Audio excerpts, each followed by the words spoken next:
Hi, folks, and welcome to today's webinar on artificial intelligence for sexual assault service providers. I am Megan Murray, WCASA's evaluation coordinator, and I'm joined today by Justine Rufus, our rural coordinator. And we're here to talk to you today about our new collection of resources on artificial intelligence. I want to quickly begin by introducing these resources. We have our primary resource collection, our primary resource in the collection, our introduction to AI, and this goes through a brief introduction to what AI is, some policy guidance, and some information on free platforms, and an overview of key considerations and some common applications of AI within SASPs. Next, we have our ethics and best practice supplemental resource. This is a collection of some of the stickier areas, some of the key concerns and limitations of artificial intelligence. It provides some guidance around accuracy, bias, plagiarism, environmental impact, and mental health concerns related to AI use, as well as some harm reduction recommendations to increase efficiency and minimize the harms of AI use. Then we have our prompts guide, our prompt tip guide. That's another supplemental resource that gives guidance on AI prompts that are for tasks that that SASPs commonly need to accomplish. And then we also have a policy example resource. We recommend that agencies have a policy related to AI use, whether or not you allow it within your agency. And we'll talk more about what goes into those policies later on.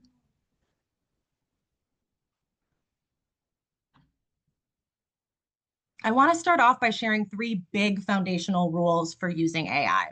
While our document on ethical considerations goes more in depth on concerns and considerations that you might want to set additional boundaries on your AI use because of, these three rules are recommended for everyone, regardless of how your values align with any of the other things in that document.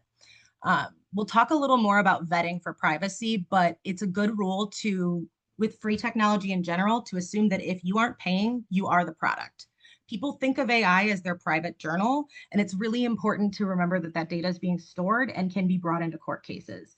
It's best to assume that nothing you're entering into AI is private, and to never enter any client information into these platforms for any reason. It also might be helpful if survivors that you're working with are using AI chatbots, and we'll talk a little bit about that later too, as far as that there are some platforms out there that are kind of specifically marketed for mental health support.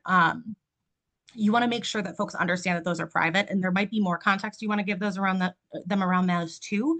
We'll talk about those a lot more later. The second big rule is human review is huge. You have to be able to fact check everything that AI produces.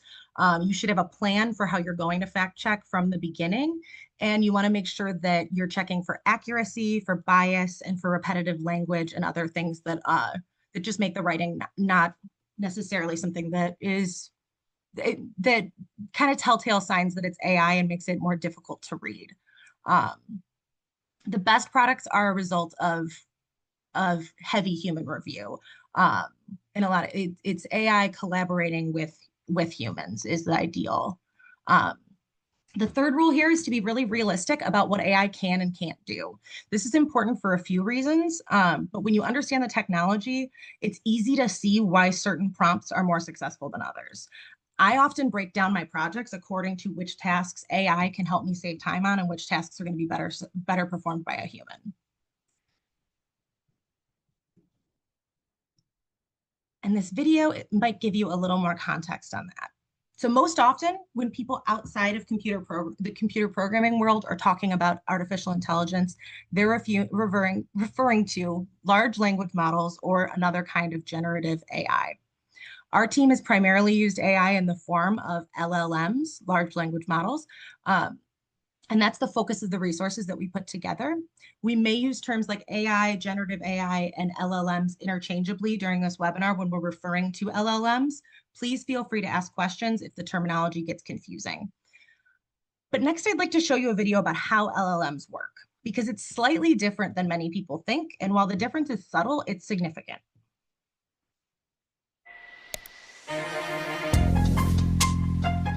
You don't have to be a mad scientist to bring your ideas to life. After we skip the ad, of course. Is everyone hearing this?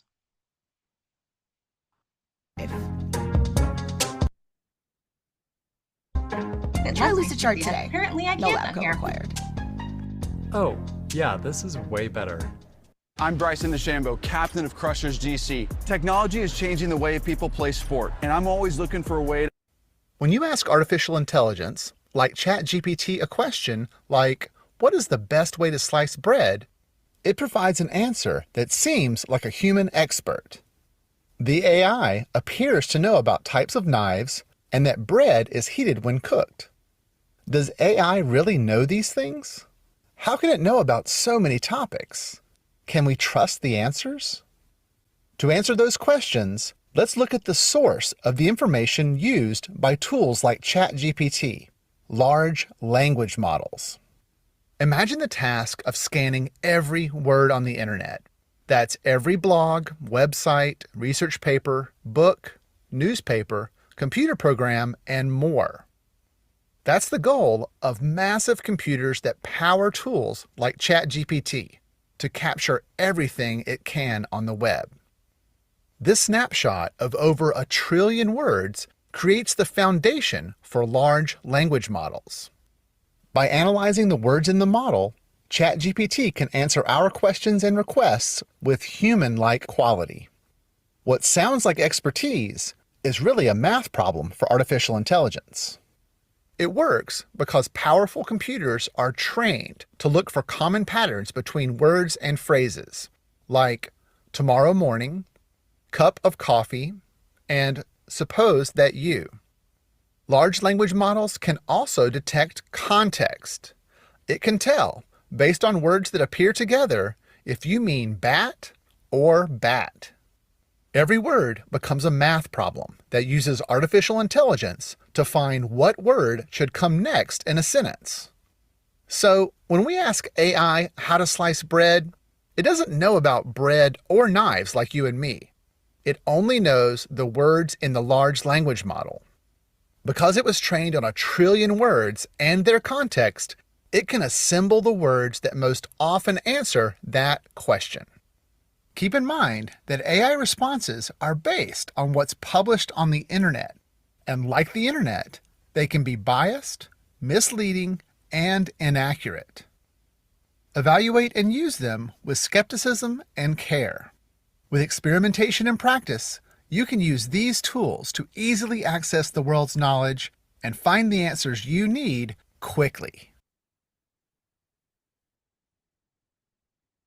So while many people think of AI as an all-knowing, almost magical source of all the world's answers, the reality of how this technology works is really much more down to earth. AI generates text based on language and probability, not because it has vast knowledge or understands things in the ways that humans do. Some programmers even argue that these models aren't designed to answer factual questions at all, or to provide accurate answers. They're designed to provide human-like conversation and text exchange and to keep the conversation going. That'll be important later as we continue to talk about what AI is good at and bad at. This might seem like it doesn't matter, the difference between guessing based off or predicting based off probability or actually knowing the content. But I did find that a foundational understanding of this can really help you to use AI more efficiently and effectively.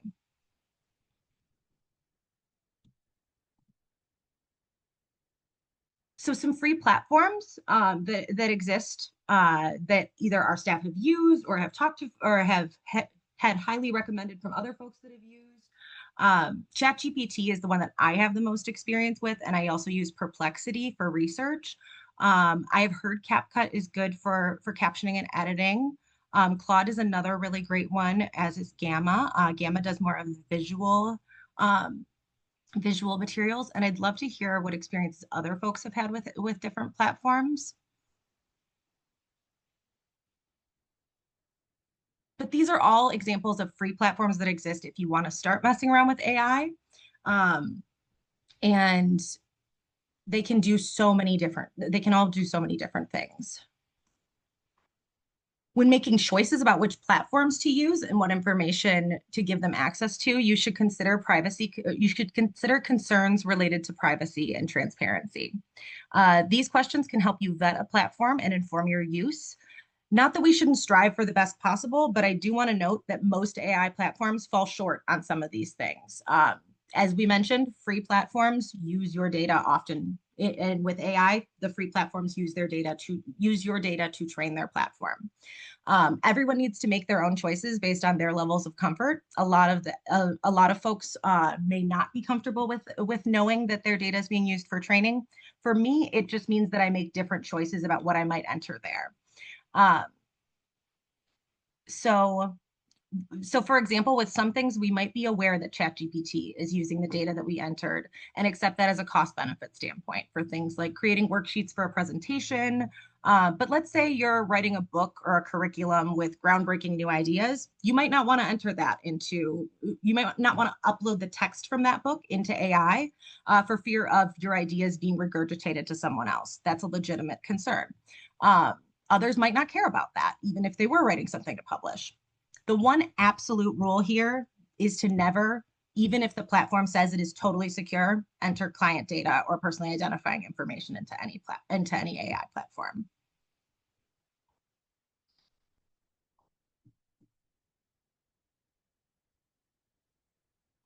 Here are some additional questions to ask yourself as you're vetting an AI platform. It's worthwhile to consider who's benefiting from the use of a particular platform and how it might impact the world. We'll discuss a bit later about how to recognize and avoid bias in AI outputs as well.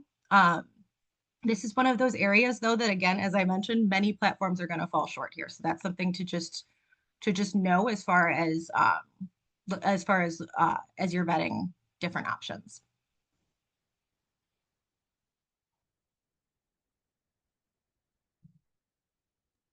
So we're going to talk a little bit about how to use AI in your organization and what we have dabbled with in our organization and how we use AI. So using AI for grant writing, research development, and development materials is generally how we've used it here in WCASA. And I can't advance the slide for some reason. Sorry, I forgot. I have the slide, so I have to advance for you. So have you used AI in your organization? And how have you used it? You can use poll everywhere again, or you can just use the chat, or you're welcome to unmute yourselves and share too. Hello, Corey Hokitzen here from Wisconsin DHS.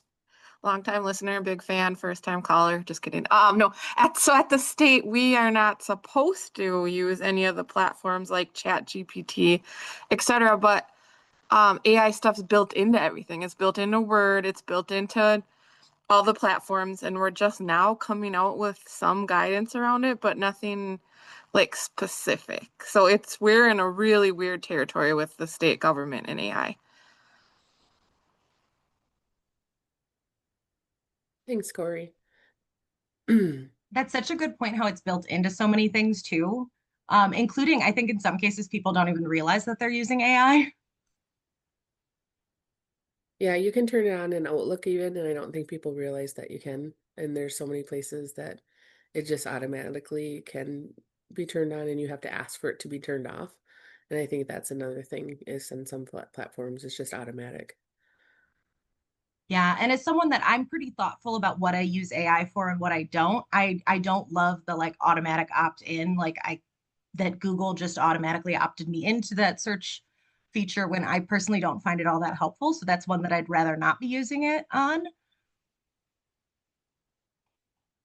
So we got a few yes, and folks are saying they use it for grants, idea, inspiration, social media. Chat GPT is being used.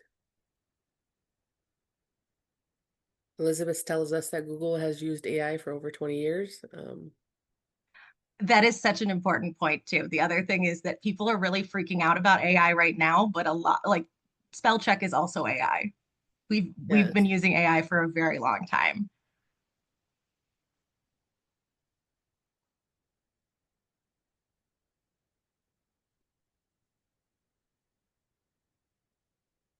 Oh, sorry.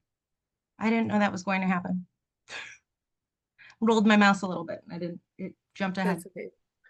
So fund development, this is a great way to use AI if you're interested in trying it out, or if you haven't used it yet, um, fund development is a great way to use AI.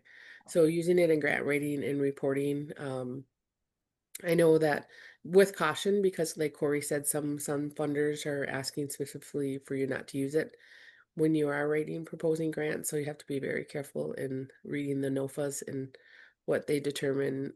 But like we said, it's kind of used everywhere, so it's hard to avoid because it is being used in spell check and other ways that folks aren't even clear on how AI is being used. But so grant writing and reporting, like refreshing the text for a new grant application. So if you're doing a rewrite on a grant application, then you could put essentially upload your old grant application and ask it to give you a new proposal for grants. That's a great way to use it. Reviewing for grammar and repetition and clarity. So you can use AI as your editor. So if you've drafted something on your own, it's a great way to upload it and have it spell check and grammar check your something that you've written for repetition and ask it to prompt it to do that for you. Giving feedback on this program descriptions based on including scoring criteria. That's why this is great for grant applications, because if there is a scoring criteria included, you could upload the scoring criteria of the grant um, along with maybe a past grant that you've written and ask it to provide you feedback or a renewed grant application based on that. You can ask it to reduce or increase words. So if there's a maximum or a minimum, if you're writing something, we just recently had an article that we wrote for that Nestic wrote for our organization. It was had a limit of so many words, so we used AI to kind of took what was already written and try to get it to that word limit. So it's great for smart objectives, creating goal sheets. Um, so um, it's great to use as a logic model based on the program description. So you can ask it to create that. And also, it's really good for looking for funding opportunities, although, like we said, sometimes it's easier to go to Google as well. So, but you can ask AI to locate funding opportunities for you. Um, Yeah, and while the ones I've seen so far have been paid, and I don't know, I haven't used them personally, and I haven't necessarily heard one way or another on them. There are some platforms that are supposed to be for locating funding opportunities, like AI powered search engines specifically for funding. We prioritized free resources in what we recommend in here, though. mhm. It's great for outreach and communications, so rewriting posts for social media and other campaigns. So, for example, if you're looking at Sexual Assault Awareness Month and you wanted some prompts for social media or some written graphics, you can ask it to create five. Tell it a certain amount of number of social media posts that you want, and it'll produce those messages for you. It's great at rewriting messages. That you've already created, creating flyers and training series. Like if we had this upcoming AI and we wanted it to say the date and the time and create a flyer for this presentation. I'm not sure if you used it for that, Megan, but you can use it for even advertising your webinars. Um, it's great for writing a catchy headline for a newsletter or even drafting a newsletter for you. If you're looking at articles that you're wanting, but you do have to feed it information and you do have to edit it constantly. So that's where the human part comes into this. You can never just have AI write something for you, whether it's social media post, without reviewing it on your own, because there are some quirks in AI where you can start to see that it's been written by AI just by the way that it is. So you might want to ask it to not include dashes or some of the things that you might see that or it starts to repeat the way that it writes. And so it's constantly need to be fed information, but also you need to be editing the content that it's giving you piece by piece. Um, So it could create a friendly quiz or a worksheet for you for groups if you're interested. You can prompt it to create those things. And you can also ask it to like use the internet tools that are already on the internet to put it in a Word document, so you can ask it for different prompts. But it is really helpful in outreach and communication. And AI can also help you create a communications plan and align communications with the larger goals and strategies for your organization. It's great for resource and policy development. I love to use it for policy because there are so many policies that are already on the internet that you don't have to recreate. Um, I haven't used it yet. I know we're going to be developing some policies. I was looking for very unique policies. I was going to do some of that research. Um, but I have used it for like domestic violence, like somebody asked about a pet policy. I kind of put that into AI to see what it could generate and then reviewed it and went out and did my own research to add to that policy. So it's great for summarizing notes into a one-page document. It can create flowcharts based on attached policies, but depending on which AI tool you're using, like GPT is not as good as Perplexity when it comes to graphs and like data. And Megan will tell you that's probably what she would use more when she's using statistics or data is Perplexity. So it's really about finding the right AI tool to use when you're developing these things. But um, it can create a one pager if you're asking for a news article, like I said, resource guide, and it can write discussion questions or case studies and scenarios for specific training. And you can also take that into asking it to develop training tools. Like if you need a one pager, you can ask for AI to develop you a one-page talking point on, we could have did a one-pager on AI, the safety of AI, or we could have done a one-pager on how it's great for using with grant writing. So you can suggest changes for policies to be more employee friendly, so it's more readable. So it can be used in many different forms and how to create different policies. And even the way that it's read or written, you can ask it to be more professional or more readable for the audience to understand.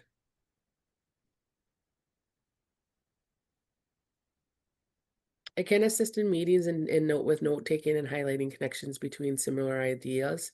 So summarizing meeting notes, so you can upload your meeting notes and have it drafted into a summary or put it into a professional, more organized document for you. Um, you can create a list of next step important tasks from that. You can create uh, a document with ideas and concepts in these attached documents to combine multiple team members. It's great for highlighting the differences between these documents and providing feedback to address repetition. So it will, if you ask it to, it will read out similar ideas if you have too many of the same highlights or points in a document. So you can ask it for that to weed out some of those repetition. It can coordinate schedules and action plans and use shared calendars and task assignments. It's great for like organization too, even in an email. If you're asking for like the date and the time of event, it even puts it in a very like nice looking format. If you ask it for to be professional, it's probably one of the nicer. It'll even attach a Google map. If you ask it to. So it can be very organized in one when we're talking about creating tasks and assignments. It can get very detailed in how even organized your paperwork is or the thing that you're creating is, including attaching driving maps to flyers that you're creating for your location and things like that. It will add that into documents. So I'm going to talk a little about ethical and efficient AI use, some tips and considerations from that document, the supplement around ethics related to AI. And we won't go into everything that's in there, but please feel free to reach out if you have questions about anything from that, as well as if there's anything that you're wondering about that we don't touch on here, please feel free to ask questions. So I want to start off with some fact versus fiction related to AI. Um, These statements reflect attitudes that about AI that may be fact or may be fiction. We're going to play a little game, and you're going to guess, and then we'll discuss the facts behind each of these statements. AI is trained with only factually accurate information. You can answer in the chat or unmute yourself.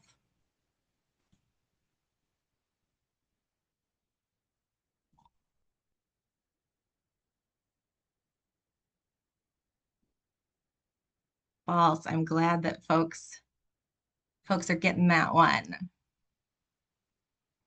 Yeah, so that one's fiction. AI is trained on an enormous amount of information from encyclopedias to anonymous internet forums. So this means it's trained on misinformation as well as quality factual information. AI can provide an answer to any question.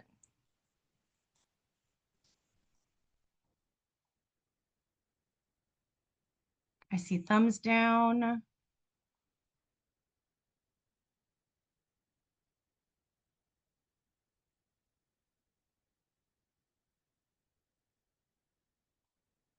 I'm going to take the thumbs down as folks saying fiction, which is right. Like we just learned, AI can often provide an accurate answer, but that isn't always the case. We'll talk later on about how to reduce and screen for inaccurate info in AI-supported content, but it's helpful to keep your AI use rooted in reality and recognize the limits of technology. Like one of the big things is that AI can't answer any questions that don't have objective, true answers in the world. Most AI platforms, when I was testing things, trying to do my research for this project, most AI platforms would confidently give me an answer when I asked if God exists. That's not a question that a person can answer for me based off of fact, let alone a robot. So just keeping in mind that AI can't give you guidance that isn't rooted in objective fact anyway, in any situation. I forgot to mention too, Megan, that is very bad at math. Yes, it is bad at math. That is something we'll Very talk bad about. at math. Yeah, And we'll so talk about that. using it for budgets and things like that is not great. Yeah. So my next statement, AI can help with editing and generating written content. Fact or fiction? See some big thumbs up, which I appreciate because this is a fact. When you provide all the facts, AI is great at the language piece of things. Editing and rewriting is a great use of this technology. I more often than not will provide all of the facts, like I'll take notes over the information that I'm trying to do a document on, and then I will just ask AI to turn those notes into a nice written document that I can then just do my own human review of. Our next statement, AI is more objective in making decisions than a human. What do folks think on this one?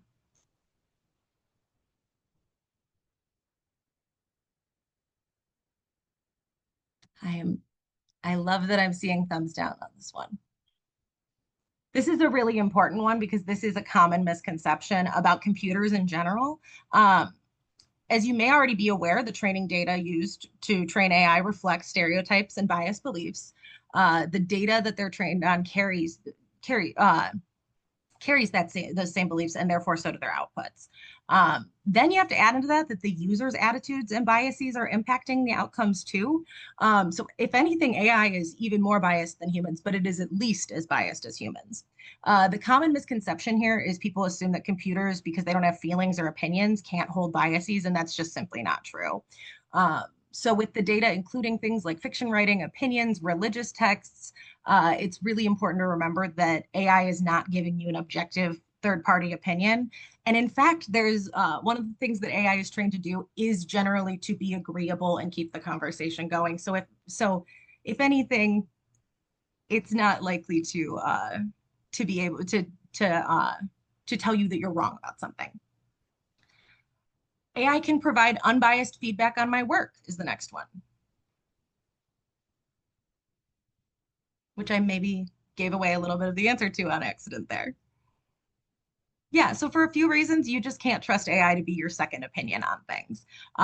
Absolutely can give feedback on things like readability, grammar, phrasing, that sort of thing.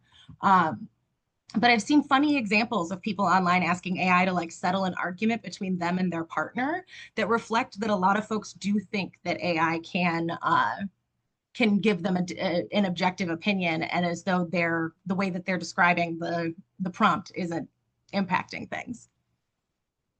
It's obvious when AI can't perform a task or give an accurate answer. What do folks think on this one? I see a thumbs down, a couple thumbs down. You got it right. That is also fiction. This is why fact checking is so important. AI provides cohesive human-like conversation, right down to being able to pretend that it knows what it's doing when the boss asks for something that it's never heard of. This is getting better.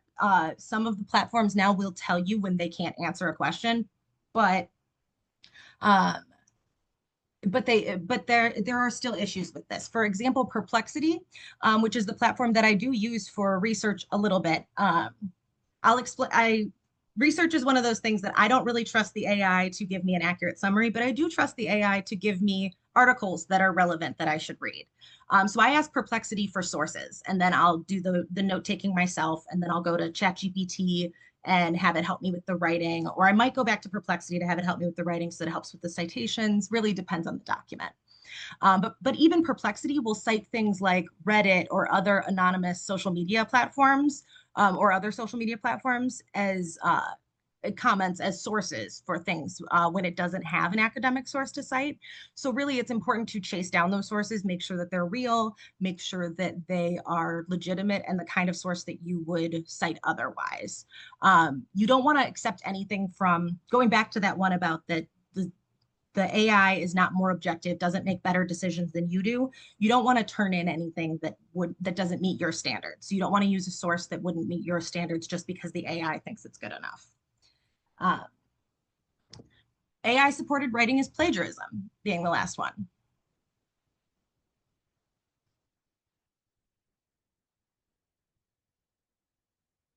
What do folks think, fact or fiction, on this statement?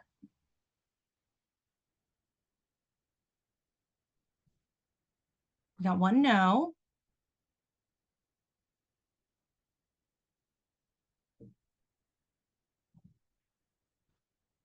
So I have this one as fiction, but it is slightly complicated.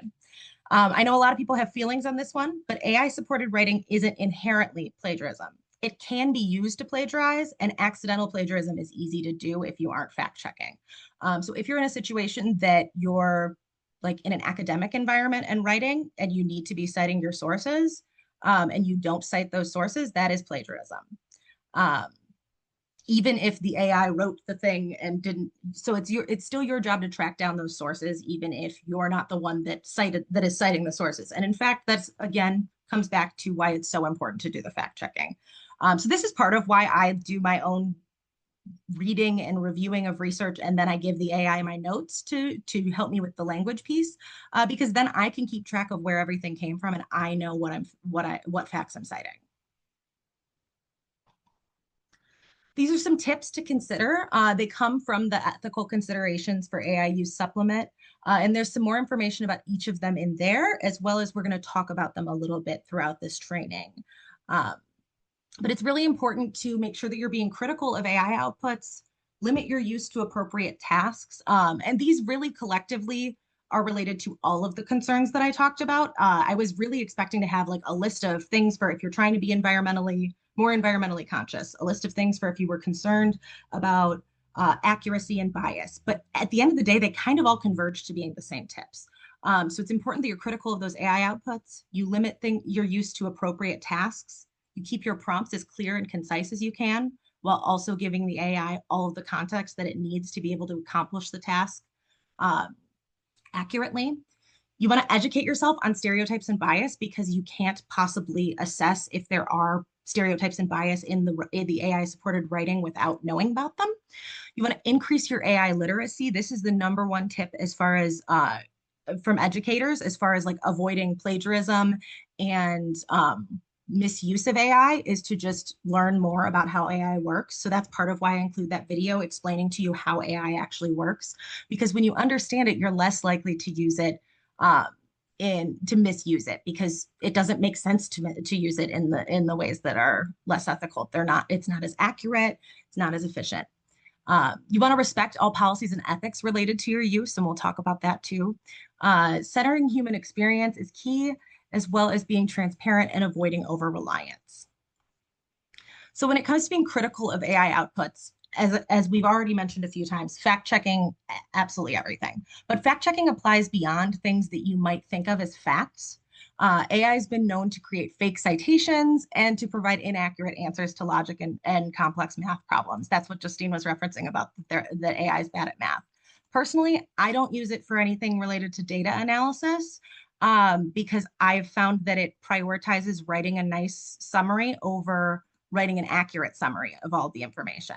I do use it when it comes to I'm trying to cut back the length of this or trying to address repetition, but I'm really on top of what changes it makes, and I make sure that it's not changing anything that is a part of making sure that everybody's voice is heard in the description. Opinions and feedback is a little bit different too. It's related to those concerns, but AI is designed to be agreeable and in most cases will accept your assumptions and biases as a fact without arguing with you. So if it's an opinion-based question, you should expect that AI is probably going to validate your opinion, at least if it has any inkling of what your opinion would be. That doesn't mean that it won't give you feedback, but it might not tell you that you're wrong, especially when it comes to opinion-based questions. So to get better feedback, you can ask it to be critical. And I usually give some kind of persona to take on with expertise on the subject or a criteria for them to use as the rubric. Most often I do a criteria because I think the persona ones, I like to know exactly what it's using to measure, not just what it thinks that persona would use. And it's also, again, important to remember that AI will confidently provide you inaccurate information at some times. So we want to make sure that we're fact checking everything, even if it seems like, well, the answer came back so quick. Prompting the AI to cite its sources can make fact checking easier. This doesn't mean it won't provide you fake sources. It doesn't mean that it won't provide you inaccurate sources, but it will give you a place to look first to see if the information that it gave you is accurate. You can also use plagiarism detectors to track down sources for AI-generated content. You will find that sometimes they're not entirely accurate. They're also based on AI, so like anything else, they need to be fact-checked. And this is a huge rule, and it's part of why I don't use it for evaluation. It's the biggest reason I don't use it for analysis, for the analysis part of evaluation. If you can't perform human review on a task, it's not well suited to AI. So when it comes to analyzing data, I can't fact check the AI without doing the same task. So it's not saving me any time. It can fact check my math, not even really, because it's not great at math. So it doesn't do more for me than I'm already getting from the programs that I use for it. So I don't need to use AI. When it comes to limiting use to appropriate tasks, we have some examples of of tasks that AI can handle placed along a spectrum of how much human oversight is needed. On the left, we have tasks that AI can generally do with minimal human oversight. This doesn't mean that we don't need to check over the outputs. All the fact-checking stuff still applies. But these are tasks that AI technology generally excels at, and that you're unlikely to run into a lot of errors that you need to correct during that human review. As we move to the right, the importance and intensity of human review goes up. The second column includes tasks that, again, AI is generally pretty good at, but will require more oversight for humans to produce a good output. The third column includes things that AI will need humans to provide a reasonable amount of context in order to be able to perform, and that will require more intense review than those to the left of it. The fourth column here is similar. These tasks require that context, nuance, or expertise is provided by humans, just like that third column, but it's compounded with the fact that these tasks are higher stakes if errors occur. So most of these tasks I probably wouldn't use AI for unless I have extensive expertise in these areas. For example, I don't speak any language other than English fluently, so I wouldn't use AI for translation under any circumstances. Someone who is a fluent speaker of both languages might feel comfortable using AI as a starting point and then conducting a very thorough human review to ensure everything is accurate. The far right column here are things that at this point in time, AI is not well suited for. These are things that require emotional intelligence, ethical judgment, or lived experience. One that I want to highlight here that we kind of referenced a little bit earlier is mental health support. I know that there are AI chatbots designed to act as a therapist and that mental health services are expensive, but I'm really worried about survivors and other people using those apps in place of therapy. Uses like brainstorming coping strategies might fall under that second column. Those are perfectly safe. But there have been some really concerning reports about how these bots respond to people in genuine mental health crisis. In many cases, using AI for the wrong task is just a waste of time and environmental resources. But this is an example of a time when applying AI incorrectly can be really dangerous. So we plan to do some more research on AI and mental health to hopefully be able to provide more guidance and a potential supplement on those resources down the line. But for now, our recommendation is simply not to use or recommend using AI for mental health support. And if survivors that you work with are using it, to have really serious conversations about that. And there's more detail on that in the supplement as well.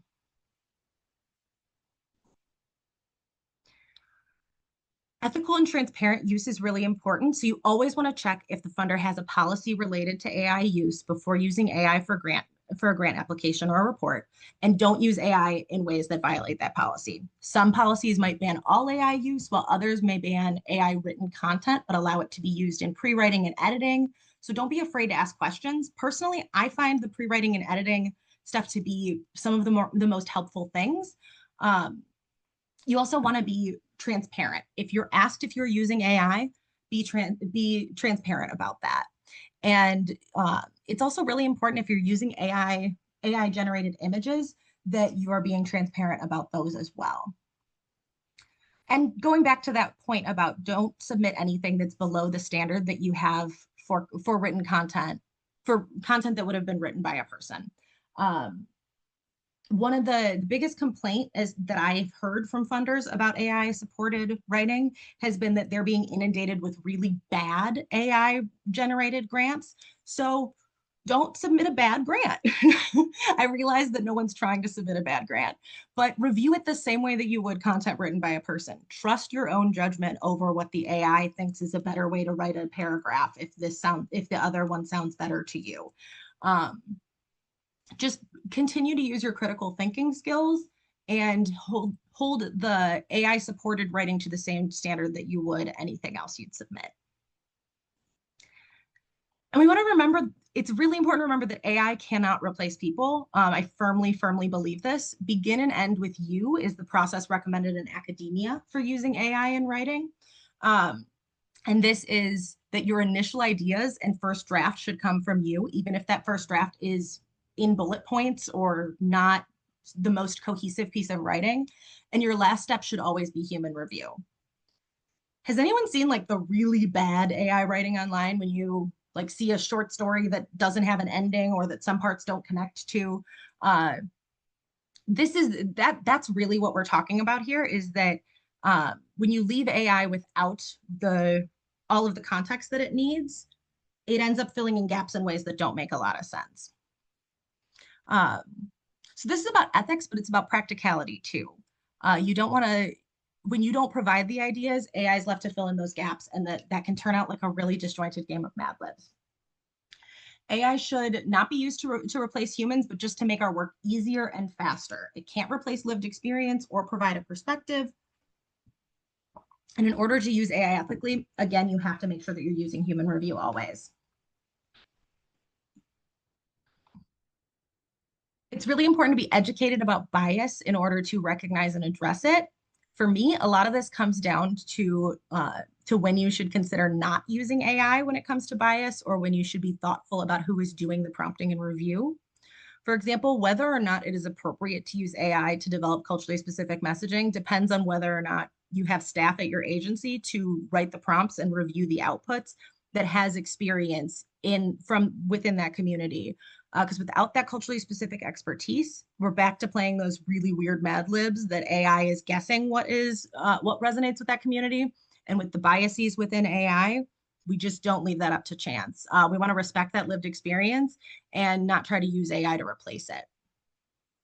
And I do want to really highlight this part about not using AI for high stakes decisions related to HR. I know that predictive analytics being used in policing is a concern, or when it comes to making budget cuts. We don't want to let the AI make the decision.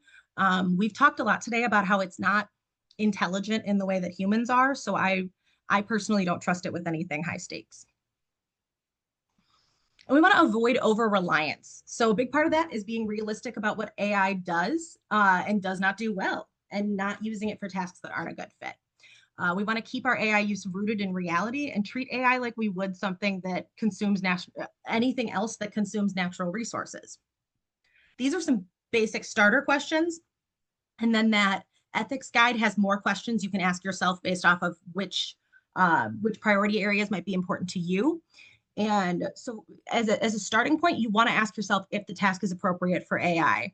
That chart can help you about the spectrum, as well as looking over AI literacy information.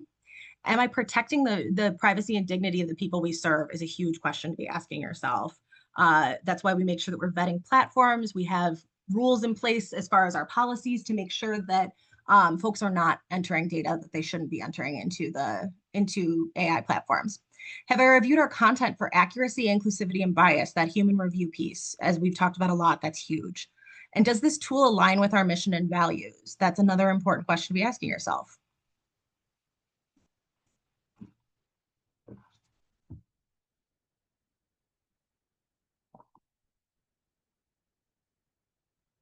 So recommendations and tips for getting to what you want out of AI.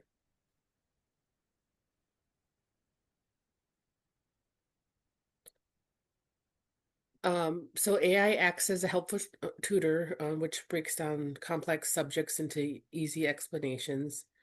So if you're prompting AI, you could ask it, I want you to explain the process of photosynthesis to a 14-year-old student to assist with a biology exam preparation. So you could be as specific as this sentence if you're prompting it. You can have it answer that in no more than 300 words, write it in a tone that's friendly and educational. As you start to prompt and start writing to your AI, like Megan said earlier, it'll start to get to know you better. So if you want it to write in more clear language or educational language, it will do that. Ask the tool to take a role. Give it the objective. What do you want AI to do? Um, let them know like you're talking to youth or you're talking to the public. Give it the audience, give it the context, give it boundaries to set your own direction. So that's how you would have to feed a question to AI to prepare instructions. So you're making sure you're giving it clear instructions, you're providing context, like Megan said in the past before, and experiment with it. Try different instructions until you get it to the liking that you want. One thing that we didn't mention is that a lot of these free formats do have do have limits on how many times a day you could use it or how often you can use it.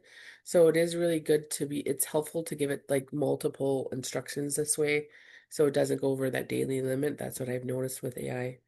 So the writing exactly like this, like I'm trying to create this subject for 14-year-old students to assist with the biology exam, no more than 300 words. And can you please write that friendly and educational? That's the prompt I would give it.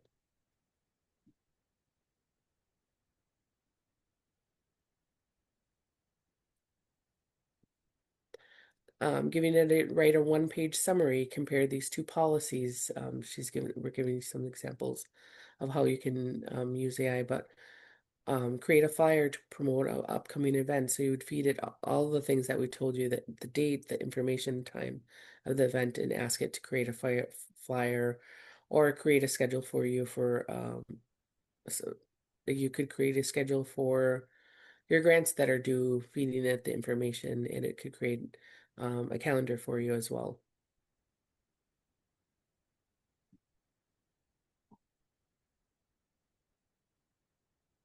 You can feed it when you're feeding it context like rewriting a policy. You can ask it to be more employee friendly, so more employee readable. You can ask it to help staff understand the attached policy.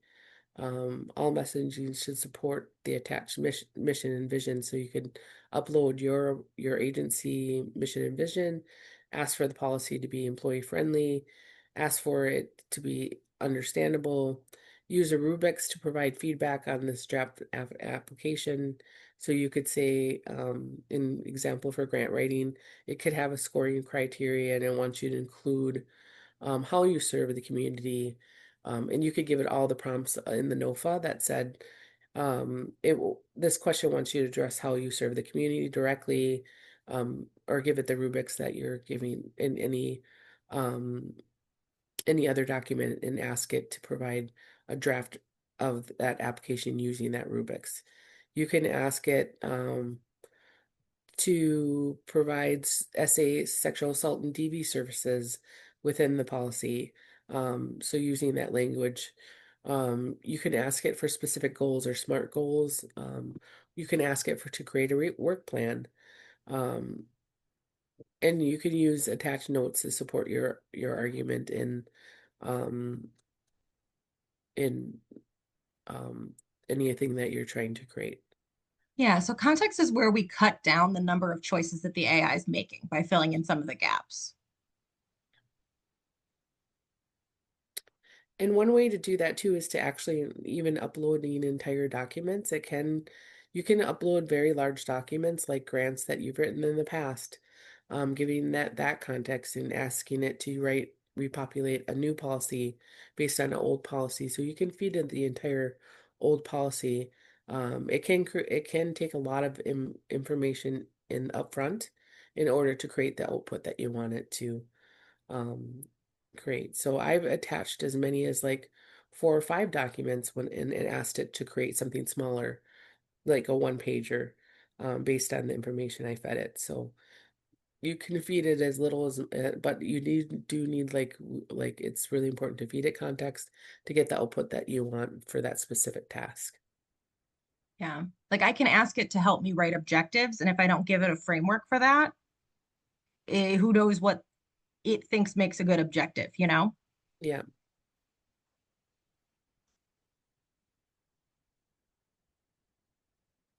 So it starts at it can act as an academic researcher providing citations from peer-reviewed journals. It can act as a marketing professional, and it can act as a grant reviewer using the rubrics to criterias from grant applications, like we talked about. So it really can be used in different ways. It's not just a good at grant writing. It's not just good at creating flyers. You can try to use it for different way. You can start to experiment with it and find out what it's better at outputting and making your task easier. So consider defining multiple purpose perspectives to get more feedback, specific feedback. So, um, and that's really how I think all of us in our organization started to use AI, is just experimenting with it on our own and using it for the tasks that we wanted, and then broadening what I do learn from each other, because it's kind of crazy when you talk to each other, like, how have you used AI? People will expand your view. It is more than a tool than we can imagine too, in some ways. Like, I never thought of it to create a business name or try to create, it can think of and even things that, like, ask it to create a business name that hasn't been um what what am I thinking about? Certified, or it's not certification, actually it's been paid for already. So you want to make sure that you're using a free name for your Registered. webinar. Yes, so it hasn't been used, thank you, already. You can ask it for that. You can ask it for something that hasn't, um, that you're allowed to use, so it hasn't been paid for already. So, And that's a great example too, because that's one of those things that we can ask it to do, and there's a good chance it'll get it right, but you should still fact check. You should still you make should sure still that it's fact not already check. a Yeah. registered business. Yep, exactly. Oh, And you also can give it boundaries. I think that's the one before, or Or we talked about creating the audience, so whatever you're creating that for, if you're creating it for youth, you can have it create tools for youth or elderly, or if you're working for like reentry programs in jail, it can do the task in the way that you want and for the audience that you want it to. So staff, you can say it's for this policy is being developed for staff for a DV program, and it's going to be talking more in about our field and what the work that we do. Or you could ask it to create the policy as a medical um or you're working in a nursing home, or you can give it the specific location and ask it to write that policy according to if the audience is for medical professionals or survivors of violence. If it's for presenting to an audience, it will create those tools. It can create a PowerPoint slide. So if you're doing a presentation, it can put it into different formats as well. I haven't used it this way yet, but I added that last bullet point, act as if you're presenting it to an audience, because I came across that while I was looking online.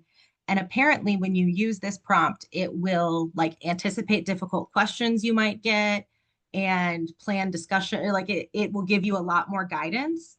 So I haven't tried it yet, but I think it could be a really useful one.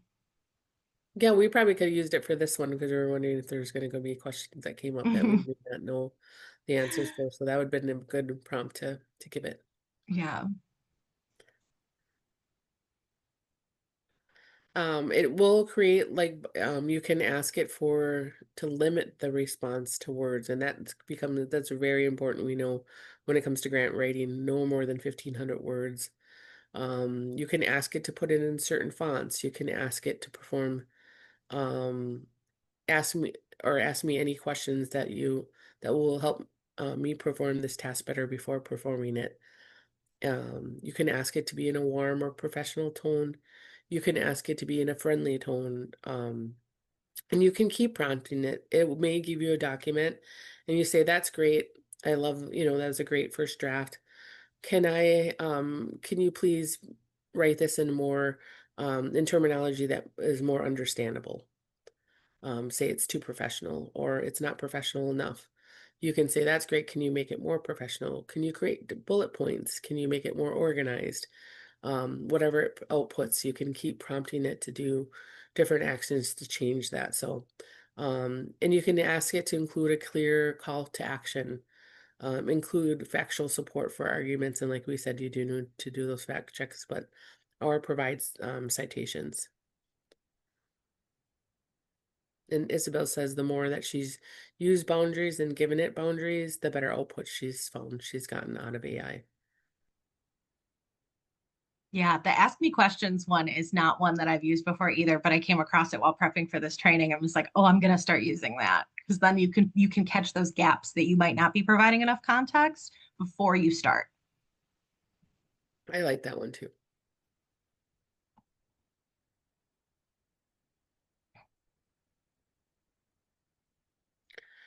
So prompting strategies, use clear, straightforward prompts. Often just one to three to 2 to 3 sentences or a single question. Back and forth, exactly what I was telling you before. Is very helpful. Add context, one detail at a time. You can say be more collaborative. You can ask the user to review choices. AI is making one at a time.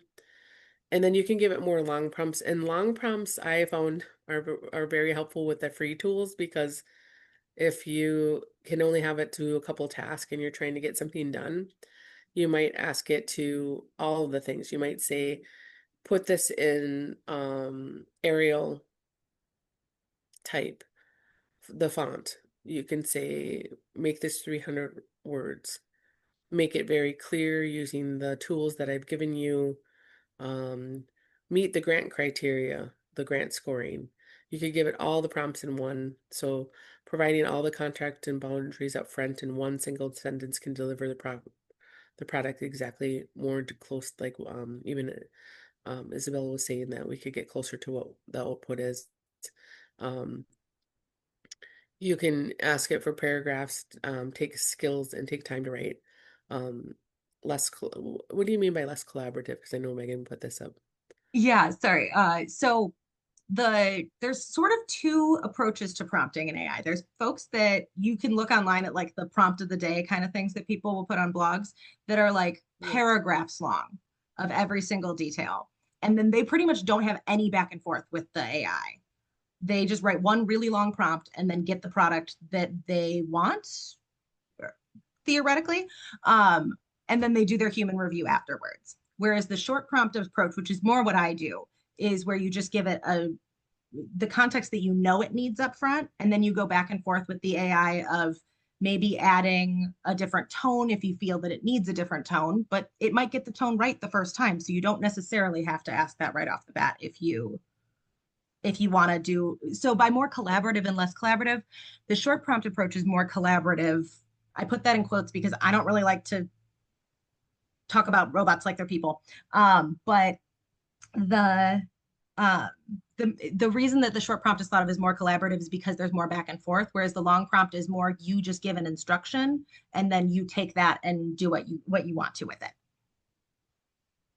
And then, like we said earlier, like the longer prompts can, you can start to see more likely to see repetitive languages, some of those wonky things that AI does, and you'll start to notice it because if you use AI, like the long dashes in between words, or it's just something that you'll start to notice that AI does.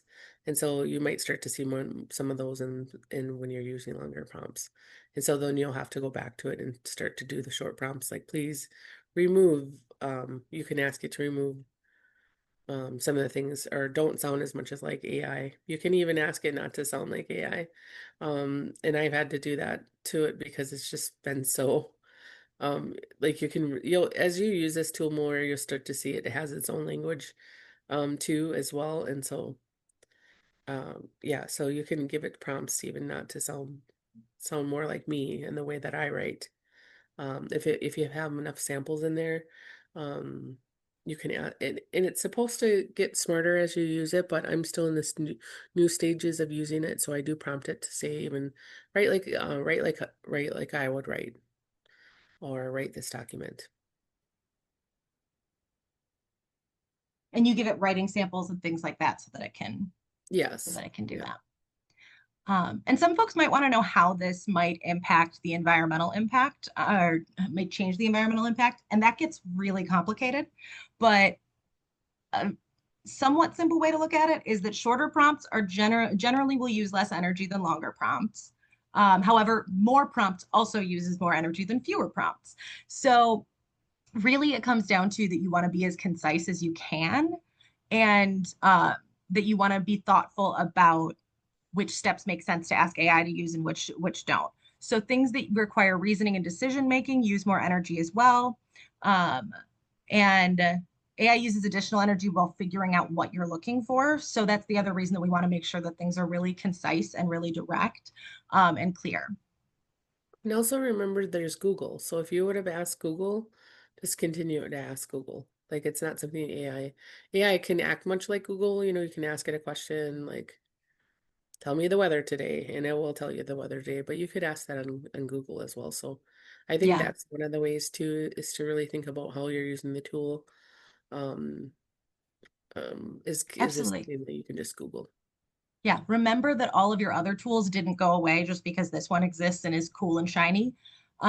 If something lower tech does it for you, like this is not an exact thing because there's a lot more factors to it, but one of the estimates I've seen is that an AI prompt uses 10 times more energy than a Google search. So personally, I'm not going to use an AI prompt for something that I can do with a Google search. The same as I'm not going to use AI for something that I can do myself in the same amount of time. In my case, I usually provide factual context up front, and then I add in things like tone if it shows itself to be necessary, because then I can keep that first prompt relatively short and only prompt for what I need, as opposed to adding in things that Who knows if it needs to have that added, and it's going to use more computing power and more time. It also takes a little bit longer to figure out what I mean by a warm tone, even though that's when it gets all the time. That if I don't have to prompt it with that, then I could skip that part.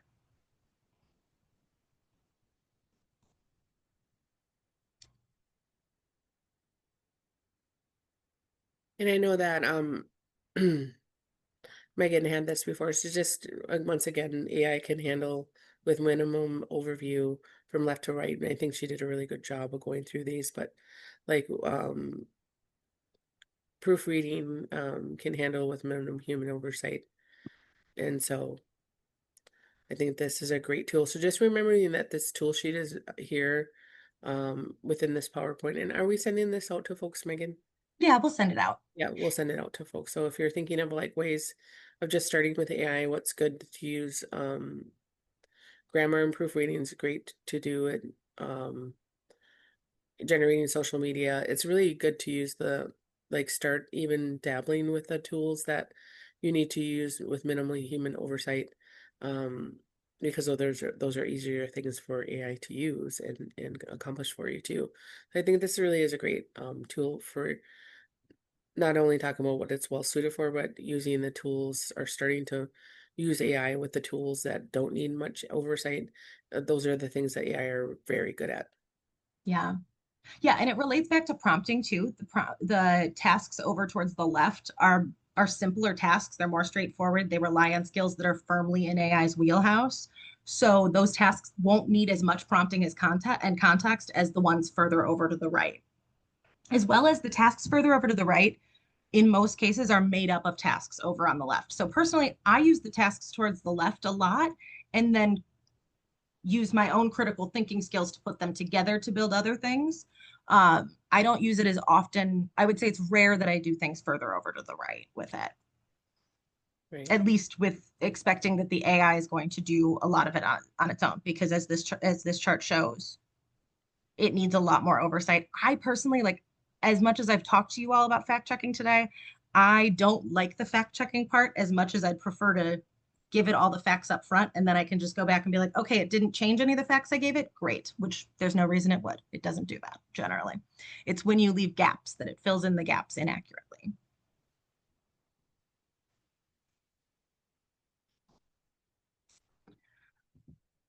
So AI policy, and we're just going to talk briefly about AI policy before we switch over to question and answer time.